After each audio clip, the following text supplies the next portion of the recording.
From Elevate Digital, the Vocal Minority Report presents the Negro News Minute.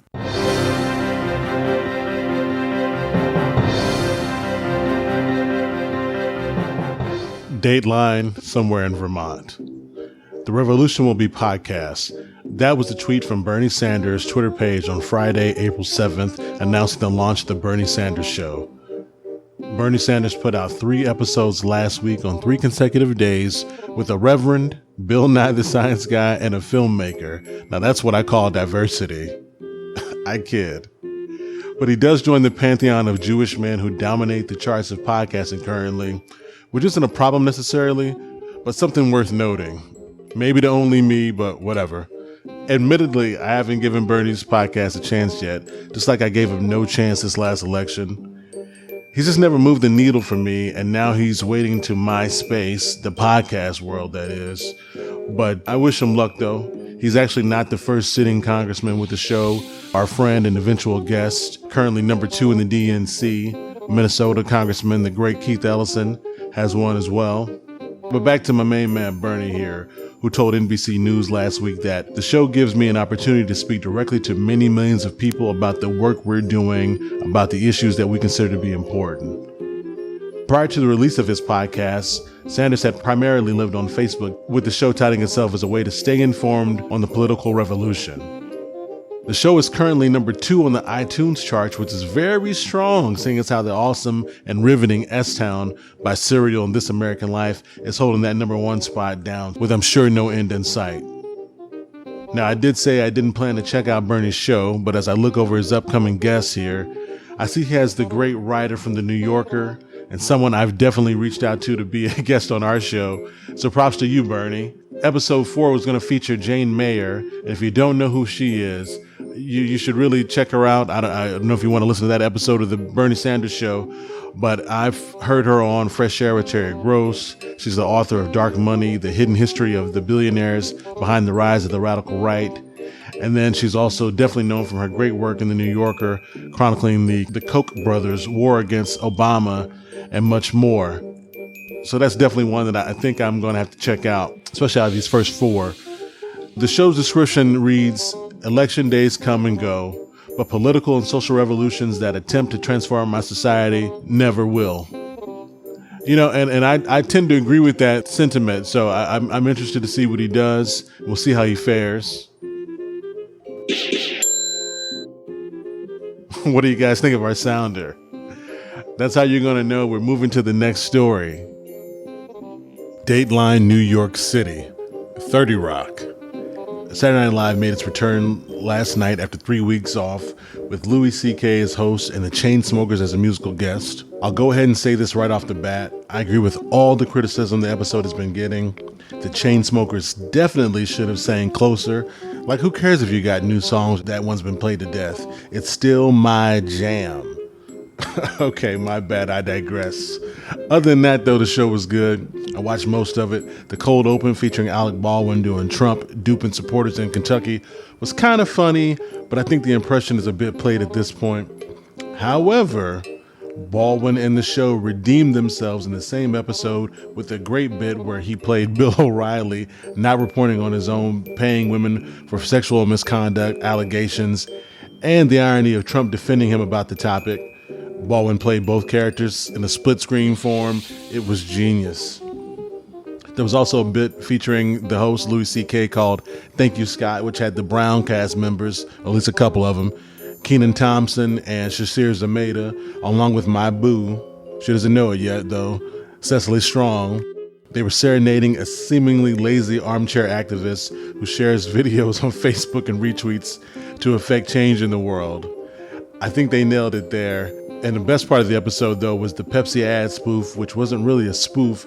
It was shot from the perspective of the director of the commercial and how he didn't realize how tone deaf he was until right before they were to shoot the commercial. It's a genius bit, which I wonder, how in the hell did they produce those so quickly? Because it's fully recorded and produced. It's not an in-studio kind of thing. They had to shoot that on set. Let's talk ratings. The show averaged a 4.5 live same-day rating, which is slightly down from where they were before the break, and the lowest since the inauguration, which had launched a hot streak for the show. I know personally I miss seeing Spicy Cold open with Melissa McCarthy playing Press Secretary Sean Spicer.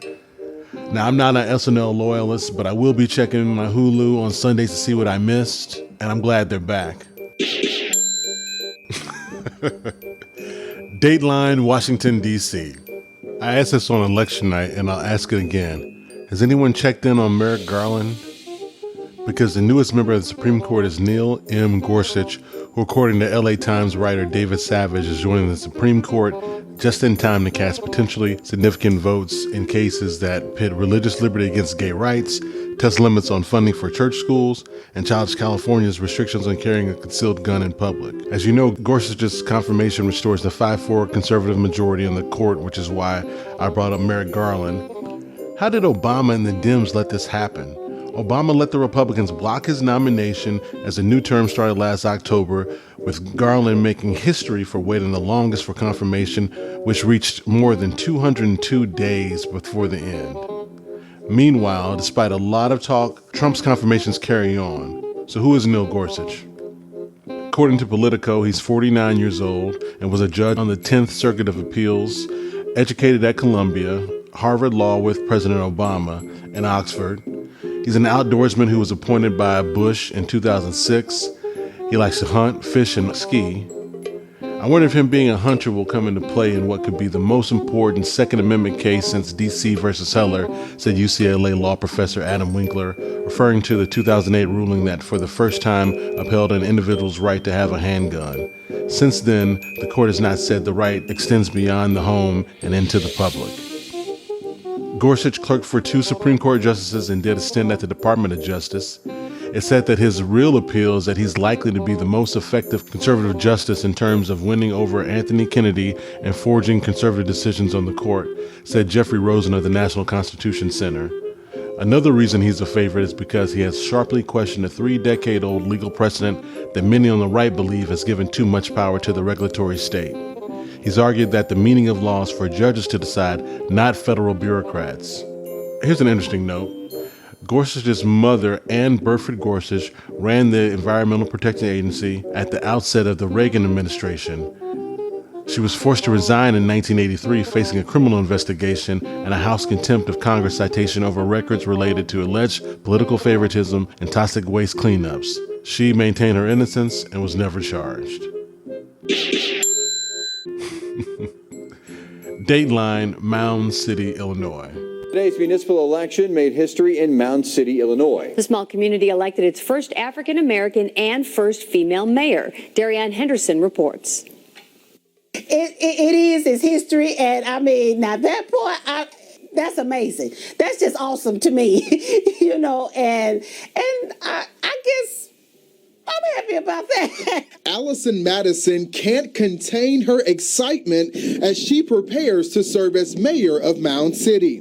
But Madison says it wasn't an idea she was always so sure about. And I thought, okay, I'll just try this to see, what can I do to see can I make a difference in the town. So Madison entered her bid and started putting campaign signs in supporters' yards. On Tuesday, surrounded by family and friends, Madison saw history in the making as she became the city's first African-American and female mayor. I was just happy, and I thought, okay, I'm now the mayor of Mound City, but work is going to be good. She tells me she plans to clean up the community, bring new business, and help the youth. People I spoke with say she has their full support. We'll be behind her 100%. Whatever she tries, we're going to be behind her. Madison says she hopes to be an inspiration to all the young people growing up, doubting what they can accomplish. You can do this. Nothing can stop you but you. You can do this. You can be whatever you want to be. In Mound City, Darianne Henderson, Heartland News. In a few weeks, once those election results become official, Madison will be sworn in officially as the Mound City mayor. When I first saw this story, I thought Mound City must be a suburb or town near Chicago, and that's why this is a story. But I checked it, and it's about 500 miles plus from Chicago, so that's not it. It's a tiny town with a population under 700, according to the town's welcome sign. So I wanted to see how rare a black female mayor of any size town in the U.S. was, thinking that surely there's a list, but of course there isn't. I did find the AAMA, or African American Mayors Association, list of current members, which does include 13 black females out of 61 black mayors of cities ranging from Opelika, Florida, Gary, Indiana, and New Haven, Connecticut. There's also Mayor Ivy Taylor, who's San Antonio, Texas's mayor since 2014. Now, you've got to represent a city of greater than 30,000 and be included in the United States Conference of Mayors. So who knows how many black mayors exist in these United States right now, which makes sense because there's so many towns and cities, but I just knew there'd be a list where I could locate and try to see. So congrats, Mound City, for being progressive, I guess. And more importantly, congrats to new Mayor Allison Madison of Mound City, Illinois. Good luck, sister. Dateline, Syria. What happened to America first? After Trump's orders that circumvented Congress and ordered a strike against Bashar al-Assad's forces in Syria, several people from the alt-right have voiced their displeasure. It has been an intense 48 hours, to say the least.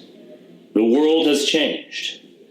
I think we've all changed a little bit along with it. And I have to be brutally honest. I am deeply disappointed in Donald Trump. I'm shocked. And I'm angry. And I am ready to condemn Donald Trump. I certainly condemn these actions that were just taken in Syria.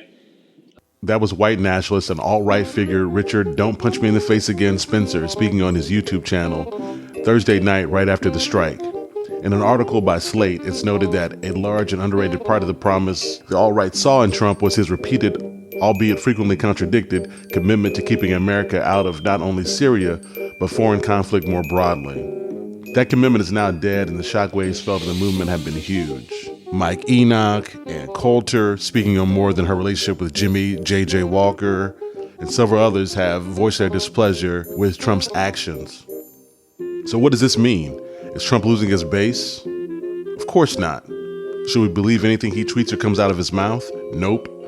Monday, you're not involved. Then you see a video, and now you're sending missile strikes? Now, repeated chemical attacks on your own people certainly warrants intervention, but from whom and when? I personally don't trust the Russian condemnation of these actions, nor the rationale for the strikes, as well as the Twitter feed of Donald Trump that on Saturday attempted to cover for the fact that 2 Syrian jets took off from the airfield hit by U.S. missiles, saying, the reason you don't generally hit runways is that they are easy and inexpensive to fix, fill in and top. Now that's his explanation for the runway being intact, as well as storage areas remaining untouched where it's suspected that chemical weapons are contained.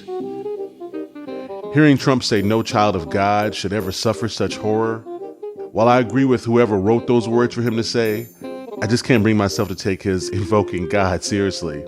It does make me wonder why, after all of the carnage in Chicago and all these poor black people living in these terrible inner cities, police killings, why wasn't he also so moved? What happened to America first, right? This should come as no surprise. His VP, Mike Pence, is a Dick Cheney devotee, and we know the role the conservative establishment played in the election and appears to be running this administration. Saturday, there was a protest against Trump's decision to strike the Syrian air base, which led to a handful of skirmishes with counter-protesters in front of the White House, chanting, "We want walls, not wars." They must have been all out of Pepsi. For Elevate Digital, the Vocal Minority Report, this has been the Negro News Minute. All power to the people. Peace.